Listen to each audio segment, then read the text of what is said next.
পরম করুণাময় আল্লাহর নামে শুরু করছি। মনটা খুব বিষণ্ণ হয়ে আছে। গত একটি মাস একটা অব্যক্ত যন্ত্রণা বোধ করছি, নিজেকে অপরাধী মনে করছি। আপনারা তো অনেকেই জানেন 1921 সালের 5ই জানুয়ারি জাতীয় প্রেস ক্লাবে জাতির কাছে ক্ষমা চেয়ে আমি ব্যর্থ রাজনীতিবিদ হিসাবে ব্যর্থতার দায় দায়িত্ব নিয়ে রাজনীতি থেকে অবসর নিয়েছিলাম। অনেক বড় বড় পদে আমি ছিলাম। রাজনৈতিক দলের সমস্ত পদ থেকে অবসর নিয়ে রাজনীতি থেকে অবসর নিয়ে আমি আহ্বান জানিয়েছিলাম যে আমরা রাজনীতিবিদরা যারা প্রবীণ তারা সবাই ব্যর্থ। আমরা এই সমাজকে কিছুই দিতে পারিনি। 99% রাজনীতিবিদ আমরা লোভী, আমরা ভণ্ড, কাজে আমাদের রাজনীতি করার অধিকার নেই। আজকে আমি পদত্যাগ করলাম, অবসর নিলাম। দয়া করে আপনারা যারা প্রবীণ রাজনীতিবিদ আছেন তারা সবাই রাজনীতি থেকে অবসর নিয়ে নতুন প্রজন্মের হাতে দেশের দায়িত্ব দেন। আজকে দেখেছেন তারুণ্য কিভাবে সমস্ত জাতিকে ঐক্যবদ্ধ করেছে, অথচ আমরা তারুণ্যকে অবহেলা করেছি। আমার ছেলেকেও গালাগালি দিতাম, সারাদিন রুমে বন্ধ হয়ে সারাদিন কম্পিউটার টিপত।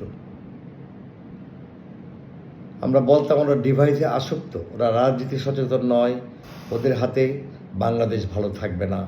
সব ভুল ভেঙে দিয়েছে, আমাদের বিস্মিত করেছে। কিভাবে এক হতে হয়, কিভাবে কথা বলতে হয় ওরা দেখিয়েছে। ওরা প্রমাণ করেছে ব্যক্তি স্বার্থের চেয়ে দেশ বড়, দেশের মানুষ বড়। এই তরুণরা আমাদের স্বপ্ন দেখাতে শুরু করেছে আরেকবার।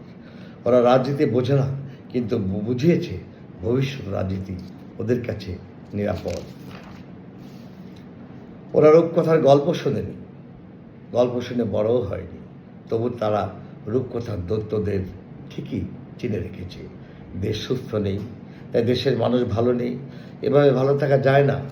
আমাদের ব্যর্থতা, আমরা এই দেশকে ওদের উপযোগী করে রাখতে পারিনি। খেলার মাঠ রেখে দিই, নদী খাল বিল সব দখল করে প্রকৃতির ভারসাম্যকে বিনষ্ট করেছি। তাদেরকে বেড়ে ওঠার কোনো সুযোগ আমরা রাখিনি। অথচ ওরা বড় হয়ে সব বাধাকে পেরিয়ে মনে হচ্ছে কোনো বাধাই তাদের কাছে বাধা নয়। এই কথাটি 2.5 বছর আগে আমি জাতিকে বলেছিলাম, সমস্ত যাদেরকে আহ্বান জানিয়েছিলাম। এই তরুণরা এই দেশকে সুন্দর করে গড়ে তুলবে। দয়া করে আমি যেভাবে অবসর নিয়েছি, আপনারা সেটা আওয়ামী লীগ হোক, জামাত হোক, বিএনপি হোক, যে কোনো দল হোক, সমস্ত ব্যর্থ রাজনীতিবিদদের দায় দায়িত্ব নিয়ে রাজনীতি থেকে অবসর নেওয়া উচিত। আজকে আরেকবার আহ্বান জানাচ্ছি, এখনও সময় আছে। আপনারা সব রাজনীতিবিদরা অবসরে যান, নতুন নেতৃত্বকে দেশ চালাবার সুযোগ দেন, তাদের মেধাকে কাজে লাগান। এদেশ সত্যি সত্যি একটা সুন্দর সভ্য গণতান্ত্রিক রাষ্ট্রে পরিণত হবে। আজকে তরুণরা ঐক্যবদ্ধ করেছে, লক্ষ লক্ষ জনতা, মা বাপ ভাই বোন সবাই রাস্তায় নেমে গেছে। আজকে আমার ছেলেকে ফোন করলাম, সে বলল আমি তো মিছিলে। বলেন আমি কি তাকে ঠেকাতে পারবো?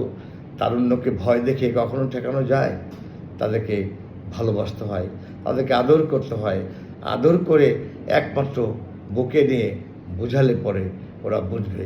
এছাড়া ধমক দিয়ে ভয় দেখে গুলি করে ওদেরকে কিছুই দমানো যায় না। আজকে তারা তা প্রমাণ করেছে।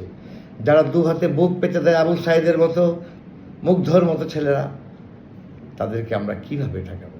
কাজে আমার ছেলেকে আমি আর ফিরিয়ে আনতে পারিনি। জানি না সে লাশ হয়ে ফিরে আসবে নাকি লাশও গুম হয়ে যাবে। তবুও আজকে আমি আবার আহ্বান জানাচ্ছি, দয়া করে রাজনীতিবিদরা আপনারা সবাই বসে সিদ্ধান্ত নেন যে আমাদের রাজনীতিবিদদের আর রাজনীতি করার কোনো অধিকার নেই। কারণ আমরা সম্পূর্ণভাবে ব্যর্থ হয়েছি রাষ্ট্রকে সংস্কার করতে। রাষ্ট্র সংস্কারের দায়িত্বকে এই তরুণ প্রজন্মকে দিন, তাহলে পরে দেশ সুস্থ হবে, সুন্দর হবে, সবাই ভালো থাকবে। আপনাদের সবাইকে ধন্যবাদ। আসসালামু আলাইকুম।